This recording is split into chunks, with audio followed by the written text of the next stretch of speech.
Selamat datang di media edukasi video kami, Sumayasa Dum Edukasi.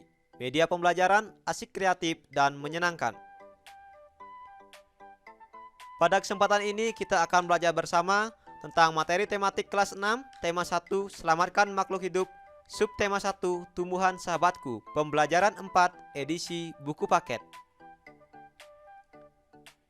Burung beo, burung belibis, buah naga dimakan ulat. Tonton videonya sampai habis, semoga bermanfaat. Namun sebelum lanjut, mari kita berdoa sejenak agar apa yang kita bahas pada kesempatan ini memberikan manfaat untuk kita bersama. Dan jangan lupa, mari sama-sama kita dukung dan kita bangun channel ini. Klik subscribe, like, dan share agar video ini dapat lebih memberikan manfaat. Baiklah adik-adik, pada kesempatan ini kita akan melanjutkan pembelajaran berikutnya, yaitu untuk pembelajaran kelas 6, tema 1, Selamatkan Makhluk Hidup, subtema 1, Tumbuhan Sahabatku, edisi buku paket, untuk pembelajaran keempat. Tahukah kamu bahwa tumbuhan tidak saja bermanfaat bagi sumber makanan bagi kehidupan makhluk hidup, akan tetapi ada manfaat lainnya dalam kehidupan kita. Ayo kita cari tahu. Berdasarkan pengamatanmu sehari-hari, tuliskan berbagai manfaat tumbuhan bagi kehidupan makhluk hidup. Di sini kita melihat bahwa tumbuhan itu menghasilkan oksigen dari proses fotosintesis, dan oksigen dimanfaatkan oleh manusia dan hewan untuk proses respirasi atau proses pernapasan. Jadi manusia di dalam bernapas itu memerlukan oksigen, dan oksigen itu dihasilkan oleh tumbuhan. Kemudian kita lanjut ke pembahasan berikutnya. Tuliskan manfaat tumbuhan bagi makhluk hidup dalam diagram berikut. Nah, di sini kita diminta untuk menuliskan manfaat tumbuhan dalam sebuah diagram. Jadi tumbuhan ini memiliki beberapa manfaat. Misalnya yang pertama, tumbuhan bermanfaat sebagai penghasil oksigen dan untuk mengurangi karbon dioksida. Kemudian yang kedua, tumbuhan sebagai produsen atau penghasil makanan bagi makhluk hidup lainnya. Yang ketiga, tumbuhan sebagai pelindung dari erosi dan abrasi. Yang keempat, tumbuhan dapat dimanfaatkan oleh manusia untuk memenuhi kebutuhan hidup, seperti pemanfaatan tanaman seperti padi, jagung, ini untuk bahan makanan, dan ada juga untuk bahan bangunan, serta ada juga tumbuhan yang dimanfaatkan untuk bahan obat-obatan. Yang kelima, manfaat tumbuhan yaitu sebagai tempat perkembangbiakan dan rumah bagi hewan. Tumbuhan berkembang biak untuk menjaga kelestarian jenisnya sebagai sumber kehidupan bagi makhluk hidup lain. Oleh karena itu, manusia memiliki peran untuk melestarikan tumbuhan. Tahukah kamu bahwa ikut memelihara kelangsungan hidup tumbuhan merupakan salah satu bentuk pengamalan nilai-nilai Pancasila? Sekarang, mari kita cari tahu kira-kira melestarikan tumbuhan ini merupakan pencerminan atau pengamalan dari sila keberapa. Jadi, dengan melestarikan tumbuhan, berarti kita telah mengamalkan nilai-nilai dari Pancasila, yaitu sila pertama.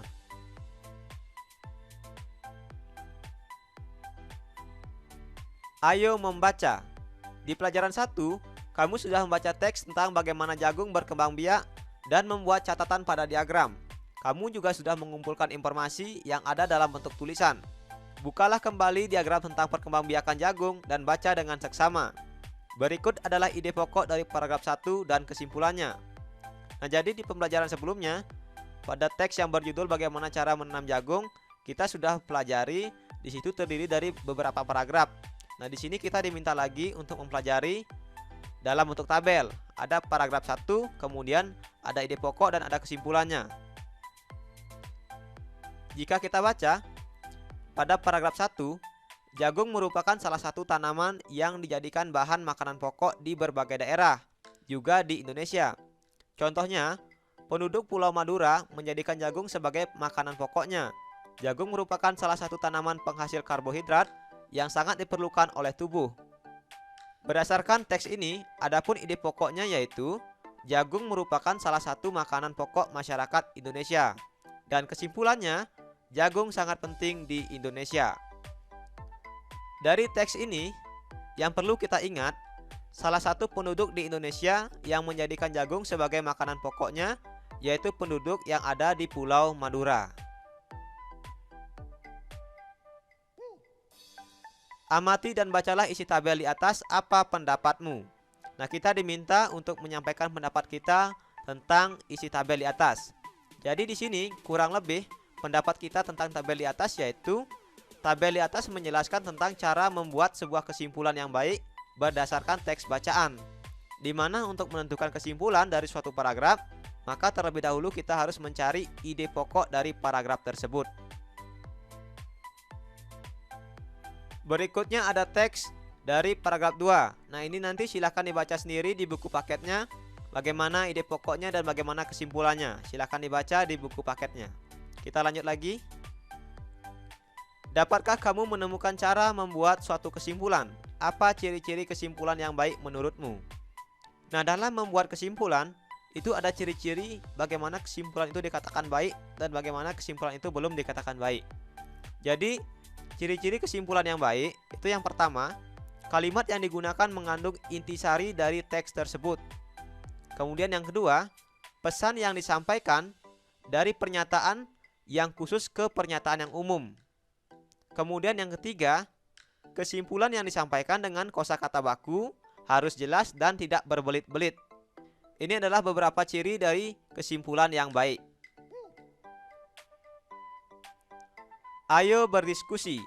Tumbuhan adalah sahabat kita. Menjaga tumbuhan sudah menjadi kewajiban kita semua. Dalam menjalankan kewajiban, terkadang kita tidak bisa sendiri. Kita membutuhkan kerjasama dengan orang lain. Kerjasama merupakan wujud penerapan dari salah satu sila Pancasila. Adik-adik mungkin sudah pada tahu bahwa Pancasila merupakan dasar negara kita, yaitu negara Indonesia. Di mana dalam Pancasila ini masing-masing butirnya memiliki lambang tersendiri. Misalnya untuk sila pertama ketuhanan yang Maha Esa, itu dilambangkan dengan bintang. Kemudian sila kedua kemanusiaan yang adil dan beradab, ini dilambangkan dengan rantai. Dan yang sila ketiga persatuan Indonesia dilambangkan dengan pohon beringin. Sila keempat kerakyatan yang dipimpin oleh hikmat kebijaksanaan dalam permusyawaratan perwakilan, ini dilambangkan dengan kepala banteng. Kemudian sila yang kelima, keadilan sosial bagi seluruh rakyat Indonesia, ini dilambangkan dengan padi dan kapas.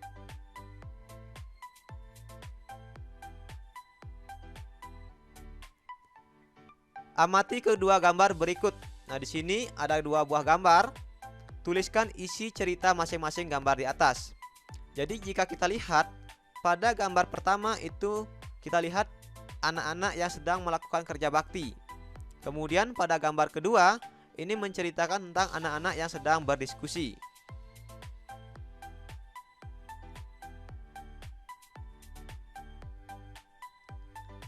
Nilai-nilai Pancasila dari sila keberapakah yang terkandung dalam kedua sikap pada gambar di atas? Tuliskan penjelasanmu dengan singkat.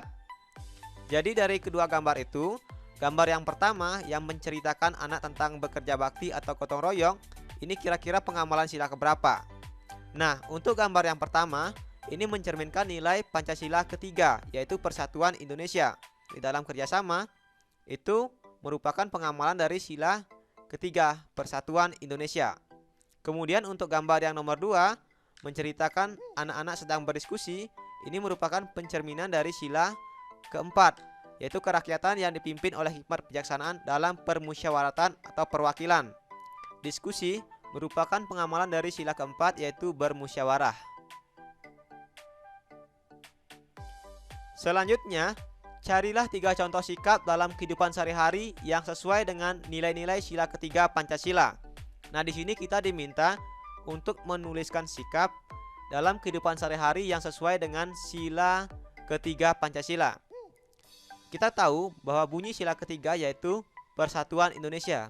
Kira-kira sikap-sikap seperti apa yang sesuai dengan nilai-nilai sila ketiga itu? Yang pertama, yaitu menjaga hubungan persahabatan dengan semua teman. Karena dengan menjaga hubungan persahabatan berarti kita telah menjalin persatuan. Yang kedua, melakukan upacara bendera dan peringatan hari-hari nasional lainnya. Dan yang ketiga, mencintai produk-produk dalam negeri. Ketiga contoh ini merupakan pengamalan dari nilai-nilai sila ketiga Pancasila. Ayo berlatih. Siti membaca pengumuman tentang harga penjualan kentang. Kentang adalah salah satu tumbuhan yang berkembang biak secara vegetatif, yaitu dengan umbi batang. Siti memperoleh informasi tentang harga kentang di salah satu toko adalah sebagai berikut. Toko tersebut hanya menjual 50 bungkus untuk paket 1 kilo dan 75 bungkus untuk paket 5 kilo. Berapa uang yang akan diperoleh toko tersebut apabila semua paket terjual? Diketahui untuk paket 1 kilo ini harganya 6.500 per bungkus. Kemudian untuk paket 5 kilo itu harganya 30.000 per bungkusnya. Bagaimana cara mengetahui berapa uang yang akan diperoleh? Kita lihat pembahasannya.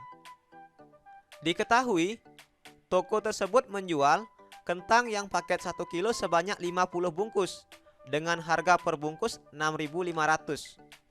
Dan toko tersebut menjual kentang paket 5 kilo sebanyak 75 bungkus dengan harga per bungkus 30.000. Berapa uang yang akan diperoleh? Jadi kita jawab dulu. Tadi 1 kilonya itu untuk kentang yang paket 1 kilo ini harganya 6.500, ada 50 bungkus. Jadi di sini 50 bungkus dikali 6.500, hasilnya 325.000. Kemudian selanjutnya untuk yang paket 5 kilo kan ada 75 bungkus. Satu bungkusnya harganya 30.000. Jadi 75 dikali 30.000 sama dengan 2.250.000. Pertanyaannya, berapa uang yang akan diperoleh? Berarti uang ini kita jumlahkan. 325.000 ditambah 2.250.000 sama dengan 2.575.000. Jadi uang yang akan diperoleh sebesar 2.575.000.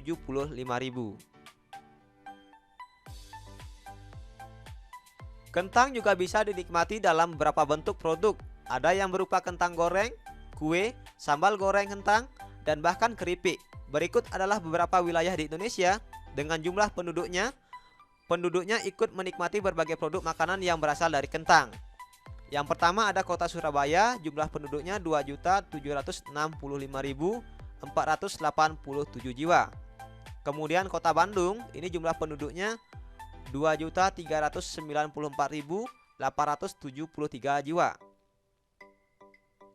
Yang ketiga kota Medan, jumlah penduduknya 2.097.610 jiwa. Kemudian kota Bogor, jumlah penduduknya 950.334 jiwa. Dan kota Cirebon, jumlah penduduknya 296.389 jiwa. Nah, jumlah dari kelima penduduk ini hanya sebagai contoh saja, bukan yang sebenarnya. Kalau dicari berapa jumlah penduduk Surabaya, yang sebenarnya pasti lebih ya. Dan untuk Cirebon saja pasti lebih, tidak mungkin 296.000, pasti lebih. Ini hanya sebagai contoh. Kemudian pertanyaannya, berapa jumlah penduduk 4 kota dengan penduduk terbanyak? Jadi kita diminta untuk mencari jumlah penduduk 4 kota dengan penduduk terbanyak. Kita lihat di sini. Kira-kira penduduk yang terbanyak itu kota apa aja? Tentu yang pertama yaitu kota Surabaya. Jadi kita tulis dulu kota Surabaya jumlah penduduknya berapa. Kemudian Bandung. Kita tulis Bandung jumlah penduduknya. Baru Medan ditulis lagi. Medan jumlah penduduknya berapa. Kemudian Bogor ditulis jumlah penduduknya berapa. Nah, di sini kenapa Cirebon tidak termasuk? Kenapa Cirebon tidak diikutkan? Karena pertanyaannya berapa jumlah penduduk 4 kota dengan penduduk terbanyak. Jadi 4 kota dengan penduduk terbanyak ini kita jumlahkan. Setelah dijumlahkan itu memperoleh hasil 8.208.304 jiwa. Jadi jumlah penduduk 4 kota tersebut adalah 8.208.304 jiwa. Kemudian untuk soal nomor 2, berapa banyak penduduk Cirebon yang harus ditambah agar jumlahnya sama dengan penduduk Bandung?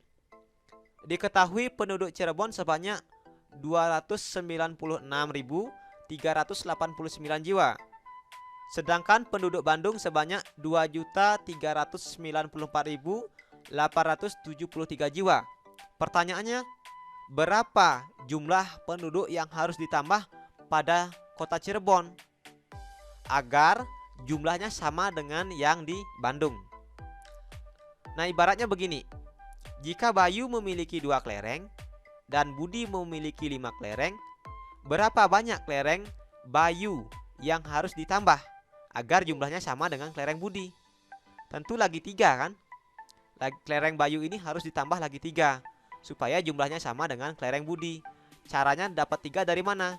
Dari 5 dikurang 2. Berarti di sini untuk mengetahui lagi berapa jumlah penduduk Cirebon yang harus ditambah, yaitu jumlah penduduk Bandung dikurang penduduk Cirebon.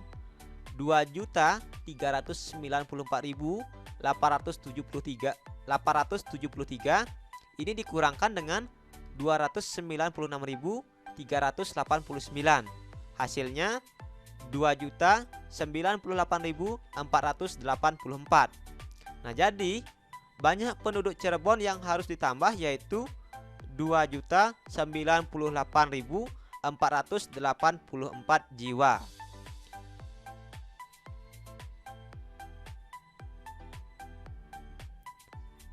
Berikutnya soal nomor 3. Buatlah soal sehubungan dengan data di atas. Soalmu harus berbentuk cerita dan memiliki operasi hitung campuran. Mintalah salah satu temanmu untuk menjawabnya. Nah, untuk soal nomor 3 ini silakan coba dikerjakan sendiri. Nanti bisa ditanyakan dengan guru atau dengan orang tuanya. Kita lanjut lagi. Siti kemudian membaca buku panduan yang berisi tentang negara-negara di Asia Tenggara. Siti ingin tahu negara di Asia Tenggara yang menghasilkan kentang terbanyak. Penerbit buku panduan yang dibaca Siti mencetak 10.000 buku yang berisi 24 halaman. Jadi satu buku itu berisi 24 halaman. Sedangkan di sini penerbit itu mencetak 10.000 buku. Kemudian setiap roll tinta mesin cetak dapat menghasilkan 6.000 halaman. Jadi setiap roll tinta mesin cetak dapat menghasilkan 6.000 halaman. Untuk satu rollnya itu dapat menghasilkan 6.000 halaman. Pertanyaannya, berapa roll tinta yang dibutuhkan penerbit? Nah, di sini diketahui penerbit buku panduan tadi mencetak 10.000 buku yang berisi 24 halaman. Satu bukunya berisi 24 halaman. Sedangkan satu roll tinta itu dapat mencetak 6.000 halaman. Berapa roll tinta yang diperlukan? Caranya yaitu yang 10.000 buku ini dikalikan dulu dengan 24 halaman. Nah, di sini banyak halaman buku adalah 10.000 dikali 24 sama dengan 240.000 halaman. Kemudian 240.000 halaman ini dibagi dengan 6.000. 6.000 yang ini. Maka hasilnya adalah 40.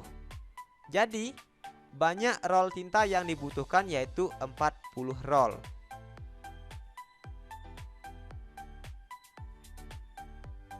Ayo merenungkan. Setelah belajar hari ini, tuliskan beberapa hal berikut. Yang pertama, sikap manakah yang sesuai dengan sila ketiga Pancasila yang telah kamu terapkan hari ini? Kemudian yang kedua, sikap baik apa yang kamu pelajari dari temanmu terkait sila ketiga Pancasila? Baiklah, kita sudah sampai di akhir pembelajaran 4 pada buku tematik kelas 6, tema 1, subtema 1, pembelajaran 4. Jadi untuk kegiatan pembelajaran hari ini kita cukupkan sampai di sini. Sampai jumpa lagi di pembelajaran berikutnya. Semoga apa yang kita bahas pada kesempatan ini dapat memberikan manfaat untuk kita bersama. Belajar asik, kreatif, dan menyenangkan bersama kami Sumayasa Dum Edukasi. Terima kasih telah menyaksikan video ini. Semoga bermanfaat. Mari sama-sama kita dukung dan kita bangun channel ini. Klik subscribe, like, dan share. Sampai jumpa lagi dalam video pembelajaran berikutnya.